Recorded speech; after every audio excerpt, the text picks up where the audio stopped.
Hi everyone, welcome back. So this is the little trip I did during Transkei 2024.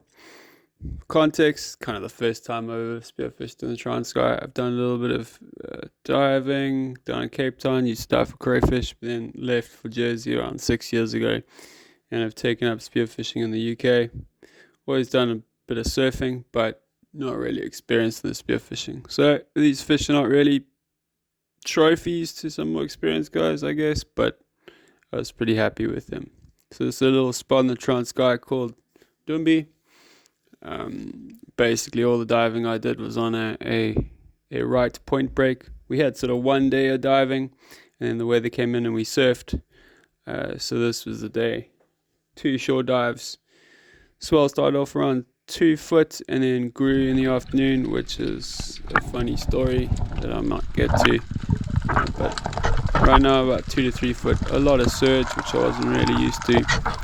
So getting moved backwards and forwards.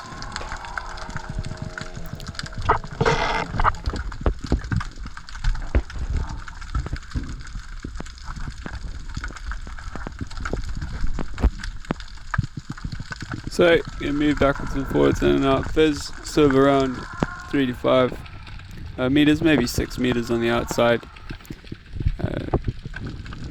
So kind of what I'm used to in the UK, but a lot more fish life. So these fish here, is strippy or sarper. I think out in some of the other comps I looked at, Turkey, these are actually shot by spearfishermen. I think South Africa tends to regard them as sort of a bait fish. Here I was waiting for something to come along chasing them, a big garrick or maybe a shad. It was just a scoop of strippy at the stage. There's the dive buddy.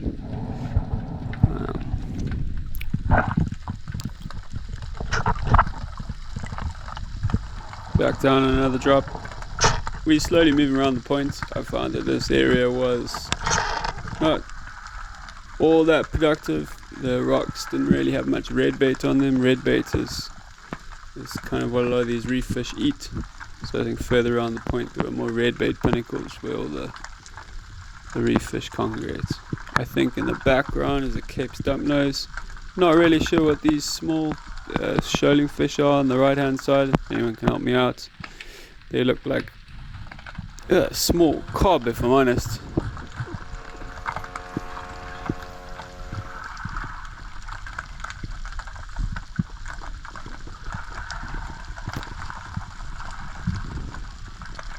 Every now and again you can hear the whale songs in the background. I mean, the whales were incredible. They were breaching all day, every day. Lots of dolphins around. It is the sardine one, so there's an incredible amount of life in this time of year. As you can see, that's probably about 5 or 6 meters, and you can sort of make out the bottom. Okay, getting into a little bit more structure here. I think on this dive I see sort of juvenile yellow belly rock cod. I think also called a dusky grouper in the mid. I think this fish is about 40 centimeters. Legal size I think is either 50 or 60 centimeters. I think these fish are quite vulnerable, especially by spear fishermen, so we just sort of watched them in his hole. Some juvenile blacktail, very similar to the white bream in the UK. Obviously a lot more abundant. If I saw this many white bream, I think I'd probably be on drugs in the UK. Up here we got, I don't know how to explain these fish. I mean, roughly translated that name means big eye, which obviously by their big eyes they were everywhere. Kind of small fish. They were kind of disregarded sort of bait fish, I guess. Another drop here. Slowly moving around the point. Still quite a lot of surge. Quite difficult to stay in one spot and stay still because you're getting moved backwards and forwards. So quite difficult to use my usual approach to diving, which is just get to the bottom and stay there. I was getting moved around. Quite a lot of sand. I was hoping for something to come up out of the sand here. I think this clip was mostly for the whale songs.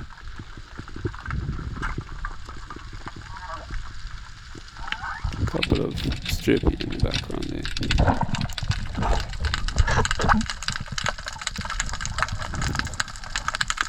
So you can see these rocks covered in kind of a seagrass. I think this was a favorite food for the turtles, which we'll see later. So again, some more groot oogs.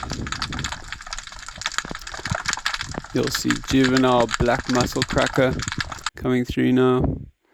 So if they've got those bands on them, I think they're generally too small to take. I mean, legal size again, these are big fish.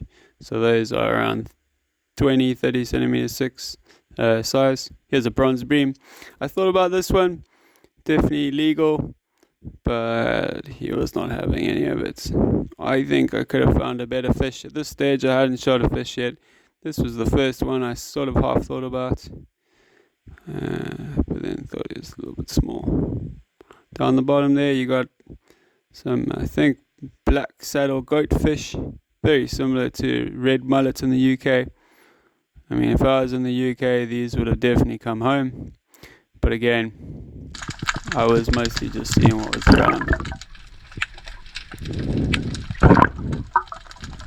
So we're starting to get some red bait on those rocks. So all those things there, they're called red bait. Favorite of a lot of the reef fish. Back down again. I think I see my first sort of fish where I think, this would be quite a nice fish. This is the first time I fired this gun. This is a gun that I leave in South Africa because I can't be bothered with the hassle of moving it in and out of South Africa. So this is a blacktail of about 1 kilogram, I'd say. A really nice fish if I was in the UK. Oh, nice fish. Anyway, so I line up, take a shot. The gun seems to shoot low and to the left. Obviously not the gun's fault. It's just I got an ESU set, but basically I hit the fish right in the corner of the mouth and it tears off. So I was never going to see this fish again. But lo and behold, next dive, I see a very drunk looking blacktail at the bottom of the shore. Obviously stunned him. So took a close shot, you can see again, still shooting really low, but I'm just happy that I secured the fish. First fish of the trip. Didn't weigh it, but certainly bigger than the white bream I got in the UK earlier this year, and that was about 800 grams. So I'm calling it 1 kilogram. Right, back down. Got one fish on the stringer. Not really aiming to shoot another blacktail. And try and find something else. So in the edge of view, some I think they're Cape Stump Nose. Quite a small fish. I mean, those were certainly legal. They were actually relatively smart fish. Stayed sort of on the edge of the visibility. I was really getting washed around in the surge here. I was moving a couple meters this way and that way with every wave. The soil was picking up.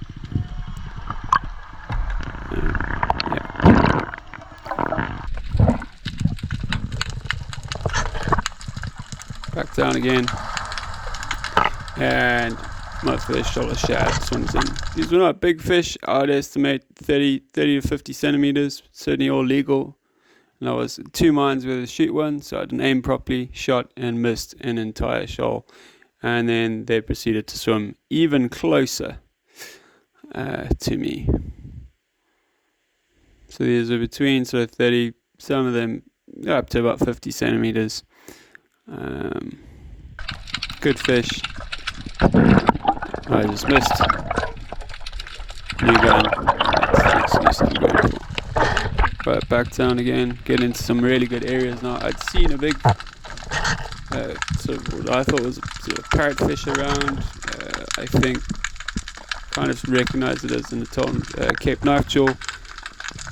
Honest, not the smartest fish in the world, but, you know, conditions were not the easiest either. You can see me getting moved around backwards and forwards, backwards and forwards. I'm trying to find the fish that I've seen on the surface. So I'm slowly moving through the rocks, trying to see if I can find the fish I saw from the surface. I've given up on staying in one place because it's impossible, so I'm just creeping around. Yeah, fish pops up. Again, not the smallest fish in the world, but to be honest, I was not shooting all that well. Yeah, a really nice fish to eat. Went well on the briar. The skin was like leather, almost like our triggerfish here. So you could just stick it straight on the fire, and it wouldn't get burnt. So I think this fish was around 2 kilos. Oh, it's a pretty good fish for this species. I looked at the SA record. So more than double that, but I think pretty good fish. No minimum legal size for this one in South Africa, which is not a great thing. But they don't take bait, so pretty much only targeted by spearfishing. Alright, back down again. I had seen a big grey shape in the distance, which was making me extremely nervous. I have never seen a big shark diving. I've seen a couple surfing, big grey whites, but I've never seen a big shark diving. So I thought either this is a turtle or the back of a big shark. I was quite glad that it turned out to be a turtle. I think it's a big loggerhead. I tried to ask some people, not an expert on turtles, but it was a massive turtle. Definitely weighed more than I did. In the foreground you see a two-tone fingerfin or butterfish. Yeah, this is a big turtle.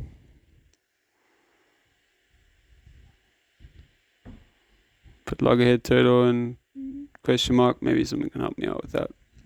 But it was a big turtle.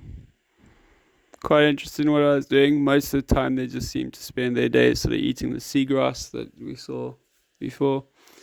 So cruising around, not particularly nervous about me. I guess when I looked up,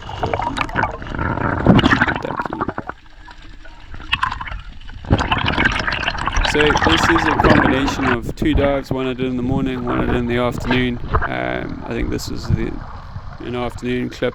These were zebrafish, some really nice fish in this shoal, but I already had 2 fish at this stage, so these guys were pretty safe. You can see the conditions have deteriorated slightly. What tends to happen in the Transkei is onshore wind comes up, and that mixed with sort of a 2 to 3 foot swell caught me by surprise. I missed a big shad off camera, or elf, and by the time I looked up and reloaded the gun, I was in front of the spot where we take off when we're surfing in about chest deep water. So what ended up happening was trying to figure out which piece of gear I didn't really want to lose, so I decided it was the mask. So I held my mask to my face, got under the first wave, fine, but the second wave ripped a fin off my foot. I don't have fin savers. I've never known this way because I don't dive in swell. So now I had one fin, still had my mask. My boy the line had snapped.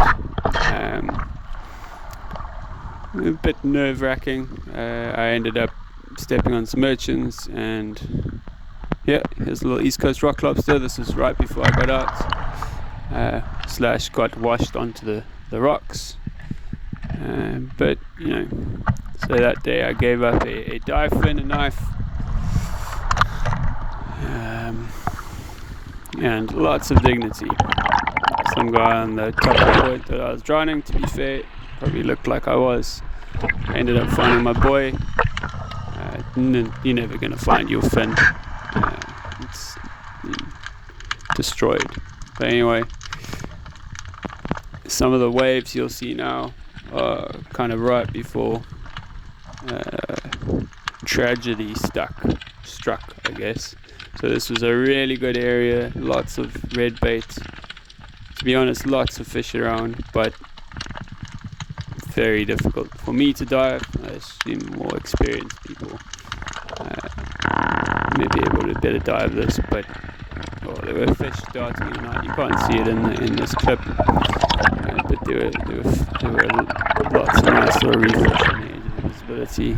Relatively big waves come in. I mean, it's about a 4-foot wave, which I wouldn't even not nervous at all about surfing, but when you got a bit of weight on, gun tied to a buoy, that wave there, I hold my buoy, basically try to rip the gun out of my hands. At this stage, mild panic had set in, and then a couple of waves later, I think I lost all my gear, which I didn't get on camera because I was a bit preoccupied. Anyway, thanks for watching. That's the catch. So this was obviously the end of the first dive in the morning. The end of the second dive did not look quite as pretty, and everyone knows we only put the pretty stuff on social media. So this was the end of the first dive with my 2 fish.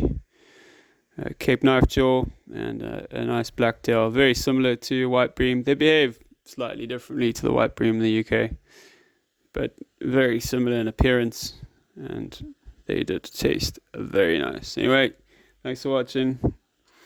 Be back to South Africa in Feb. Anyone around during that time, I'll be in St. Francis. You can go for a dive. Cheers.